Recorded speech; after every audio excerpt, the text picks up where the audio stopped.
طرح کے ارادے کرتے رہتے ہیں، ان کے ارادوں کی کوئی انتہا، کوئی اینڈنگ پوائنٹ نہیں ہے، یہ لوگ ارادہ کرتے ہی رہتے ہیں حتیٰ کہ ملک الموت تشریف لا کر السلام علیکم بولنے لگتے ہیں ڈنڈا لے کر کے۔ بہرحال حضرت ابراہیم علیہ السلام کو پکڑ کر کے نمرود کے دربار میں پیش کیا گیا، پھر آگ میں ڈالنے کا حکم ہوا۔ حضرت ابراہیم علیہ السلام آگ میں تشریف لے گئے۔ اللہ پاک نے آگ کو حکم دیا، یا نار کونی بردا وسلاما علی ابراہیم، اے آگ تم میرے خلیل کے لیے، میرے ابراہیم کے لیے ٹھنڈی ہو جا اور سلامتی والی بن جا، کیونکہ زیادہ اگر وہ آگ ٹھنڈی ہو جائے گی تو سردی ہوگی، ٹیمپریچر کا بیلنس ہونا چاہیے۔ اللہ پاک نے ایسا حکم فرمایا، آگ نے حضرت ابراہیم علیہ السلام کو نہیں جلایا۔ تو دیکھیے حضرت ابراہیم علیہ السلام ایک طرف ہیں اور ملک عراق کے تمام لوگ ایک طرف، اور سب آگ میں ڈالنے کے لیے تیار، یا تو ہمارے معبودوں کو خدا تسلیم کر لو یا پھر آگ میں گر جاؤ۔ حضرت ابراہیم علیہ السلام آگ میں کودنے کے لیے، گرنے کے لیے تیار ہو گئے، لیکن توحید کو چھوڑنے کے لیے، اسلام کو چھوڑنے کے لیے تیار نہیں ہوئے۔ تو ہمیں بھی ایسا پکا ایمان والا بننے کی ضرورت ہے۔ بعد میں حضرت ابراہیم علیہ السلام چند دن اسی آگ کے اندر رہے جو کہ ٹھنڈی اور سلامتی والی رہی۔ بعد میں آپ باہر تشریف لائے، پھر آپ نے ملک عراق کو چھوڑ دیا۔ لوگوں نے سب دیکھا کہ حضرت ابراہیم علیہ السلام زندہ اس آگ سے باہر تشریف لائے، اس کے باوجود ایک نے بھی ایمان کو قبول نہیں کیا۔ تو آپ عراق چھوڑ کر کے ملک شام، سیریا جس کو بولتے ہیں، وہاں تشریف لائے۔ پھر وہاں سے آپ نے سفر کیا فلسطین، پیلسٹینیا، وہاں آپ تشریف لے گئے، اور حضرت سارہ رضی اللہ تعالی عنہ آپ کی پہلی زوجہ محترمہ ہوئی۔ پھر آپ نے مصر کا ارادہ کیا، ایجپٹ، مصر آپ تشریف لے گئے اپنی اہلیہ محترمہ کے ساتھ۔ ان کی کوئی اولاد بھی نہیں تھی اس وقت تک۔ مصر کا جو بادشاہ تھا اس نے حضرت ابراہیم علیہ السلام کی اہلیہ کی خدمت کے لیے ہاجرہ رضی اللہ عنہا کو پیش کر دیا کہ آپ ان کو لے جائیں، یہ آپ کی اہلیہ کی خدمت کے لیے ہے۔ چنانچہ حضرت ابراہیم علیہ السلام ان کو ساتھ لے کر پھر فلسطین واپس تشریف لائے۔ حضرت سارہ رضی اللہ تعالی عنہ نے کیا کیا کہ مجھ سے تو کوئی حضرت ابراہیم کو اولاد نہیں ہوئی ہے، یہ جو ہاجرہ ہیں ان سے نکاح کرا دیا جائے۔ دیکھیے کتنی بڑی قربانی۔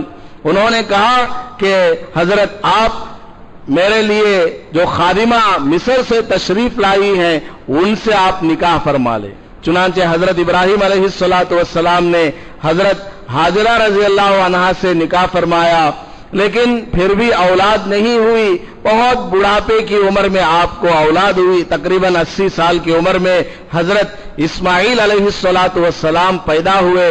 بعد میں حضرت سارہ کو بھی اللہ نے اولاد کی نعمت سے نواز دیا، انہوں نے قربانی پیش کی، انہوں نے حضرت ہاجرہ سے اپنے ہی شوہر کا نکاح کرایا، تو اللہ پاک نے کیا کیا؟ انعام دیا۔ ان کے پیٹ سے بھی ایک لڑکا حضرت اسحاق علیہ السلام پیدا ہوئے، ان سے یعقوب علیہ السلام پیدا ہوئے، ان سے یوسف علیہ السلام پیدا ہوئے۔ اس طرح ہزاروں کی تعداد میں بنی اسرائیل میں پیغمبر پیدا ہوئے۔ ایک قربانی کے نتیجے میں اللہ تبارک و تعالی نے یہ اس فضیلت سے نوازا حضرت سارہ رضی اللہ عنہا سے۔ اور حضرت اسماعیل علیہ السلام کی نسل میں کوئی پیغمبر نہیں آئے سوائے میرے اور آپ کے آقا امام الانبیاء محمد مصطفیٰ صلی اللہ علیہ وسلم کے علاوہ۔ وہی ایک پیغمبر پوری نسل میں حضرت اسماعیل علیہ السلام کی نسل میں پیدا ہوئے۔ تو خیر، اس کے بعد اللہ تبارک و تعالی نے حضرت ابراہیم علیہ السلام کو حکم فرمایا کہ آپ اپنے اہلیہ حاجرہ اور حضرت اسماعیل کو خانہ کعبہ کے پاس چھوڑ آئے۔ چنانچہ آپ چھوڑ کر کے آئے۔ جو کچھ کھانے کا راشن تھا وہ ختم ہو گیا چند دنوں میں۔ بعد میں حضرت اسماعیل علیہ السلام پیاس کی شدت سے بلبلانے لگے، جس کو دیکھ کر حضرت حاجرہ رضی اللہ تعالی عنہا صفا مروہ کے درمیان چکر لگانے لگی، کبھی اس پر چڑھتی کبھی اس پر چڑھتی۔ اللہ پاک نے زمین کے اندر سے زمزم کا چشمہ جاری فرما دیا۔ 4000 سال اب تک ہو گئے، برابر اس میں سے پانی نکلا ہوا آ رہا ہے، جو کہ بیکٹیریا سے بالکل پاک ہے، اور نہ جانے کب تک اللہ تبارک و تعالی اس پانی کو جاری کرتا رہے گا۔ ساری دنیا کے لوگ وہاں سے پانی لے کر کے جاتے ہیں۔ پھر اللہ تبارک و تعالی نے حضرت ابراہیم علیہ السلام کے خواب میں، جبکہ آپ فلسطین آ گئے تھے، خواب میں دکھایا کہ آپ اپنے دست مبارک سے اپنے بیٹے کو اللہ کے نام پر قربان کر رہے ہیں۔ بس آپ نے فلسطین سے سفر کیا کہ مجھے یہ کام کرنا ہے، اللہ تبارک و تعالی کا آرڈر ہے۔ نبی کا خواب سچا ہوتا ہے اور وحی کا درجہ ہوتا ہے۔ چنانچہ آپ اپنے بیٹے کے گلے پر چھری پھیرنے کے لیے، اللہ کے نام پر اپنے لخت جگر نور نظر کو قربان کرنے کے لیے فلسطین سے لے کر مکہ مکرمہ تک آپ نے اتنا لمبا سفر طے کیا۔ کوئی دوسرا ہوتا، خواب دیکھا ہوتا، ارے خواب ہے چھوڑو، اور خواب اگر سچا بھی ہے اتنا لمبا سفر کون کرے گا؟ وہ پیغمبر ہے، ان کا ایمان اتنا مضبوط کہ مجھے یہ کام کر کے رہنا ہے اللہ کے لیے۔ اللہ کی محبت کے سامنے اولاد کی محبت کی کوئی حیثیت نہیں، ماں باپ کی محبت کی کوئی حیثیت نہیں۔ سب سے اولین درجہ وہ اللہ کا ہے، پھر پیغمبر صلی اللہ علیہ وسلم کا ہے، اس کے بعد ماں باپ کا، اولاد وغیرہ کا ہے۔ چنانچہ آپ آئے اور بیٹے سے کہا کہ بیٹا، میں نے خواب میں اس طرح دیکھا ہے کہ میں تمہارے گلے پر چھری چلا رہا ہوں، تمہاری کیا رائے ہے؟ ماذا ترى؟ تو حضرت اسماعیل علیہ السلام نے عرض کیا، ابا جان، آپ نے جیسا دیکھا ہے ویسا ہی کر گزریے، مجھے ذرا برابر اس میں کوئی اشکال نہیں، تردد نہیں، کوئی اعتراض نہیں ہے۔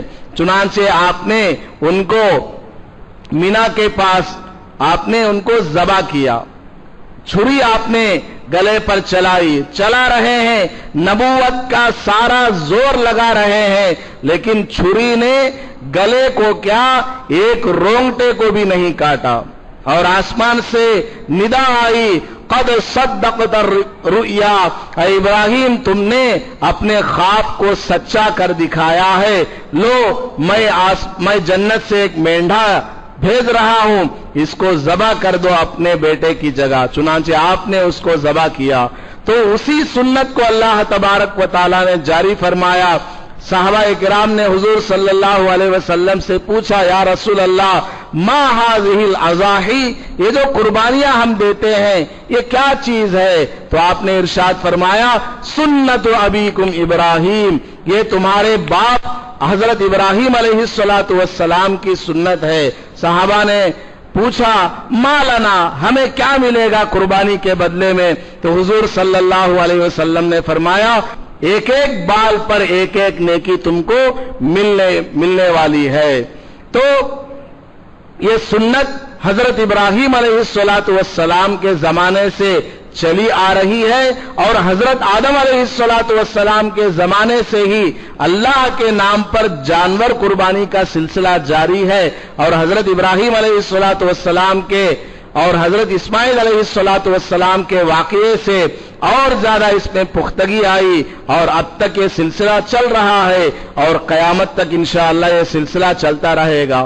پھر اللہ تبارک و تعالیٰ نے حکم فرمایا، میری عبادت کے لیے میرے گھر کی تعمیر کرو۔ چنانچہ حضرت ابراہیم علیہ السلام اپنے بیٹے حضرت اسماعیل علیہ السلام اور اپنی اہلیہ محترمہ حضرت حاجرہ رضی اللہ تعالی عنہا کو لے کر خانہ کعبہ کی آپ نے تعمیر فرمائی اور دعا کی، ربنا وابعث فیہم رسولا من انفسہم۔ حضور صلی اللہ علیہ وسلم کو دنیا میں پیغمبر بنا کر بھیجنے کے سلسلے میں یہ پوری دعا ہے۔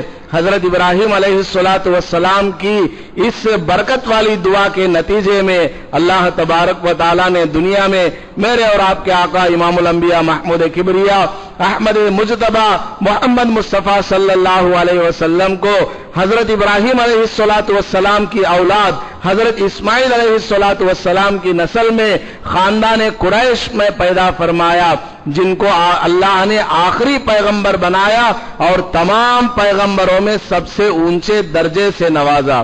جب کعبۃ اللہ کی تعمیر بھی مکمل ہو گئی، اللہ پاک نے فرمایا گھر کی تعمیر ہو گئی ہے، اب گھر کو آباد کرنے والوں کو دعوت دو، وَأَذِّن فِي النَّاسِ بِالْحَجِّ يَأْتُوكَ رِجَالًا۔ اے ابراہیم اعلان کرو کہ لوگ میرے اس گھر کی زیارت کے لیے آئے، افریقہ سے آئے، امریکہ سے آئے، آسٹریلیا سے آئے، جنگلوں بیابان سے نکل کر کے آئے، پیدل آئے، سواریوں پر آئے، سب لوگ کالے ہیں، گورے ہیں، عالم ہیں، غیر عالم ہیں، سب نکل کر کے آئے۔ چنانچہ حضرت ابراہیم علیہ السلام نے اللہ کے حکم پر اعلان کیا کہ لوگ اس پاک گھر کی زیارت کے لیے کبھی حج کے موقع پر، کبھی عمرے کے موقع پر تشریف لائے۔ چنانچہ اس اعلان کو اس وقت دنیا کے اندر جتنے بھی مسلمان تھے سب نے سنا، حتیٰ کہ روایات میں آتا ہے پیٹ کے اندر بھی کوئی بچہ اگر ہے اس تک بھی یہ آواز پہنچی ہے، بلکہ بعد میں آنے والوں تک بھی اللہ تعالیٰ نے اس آواز کو پہنچا دیا، اور جس نے بھی اس آواز پر لبیک کہا اور جتنی دفعہ کہا اللہ پاک اتنی دفعہ اپنے پاک گھر کی زیارت نصیب کرتا ہے۔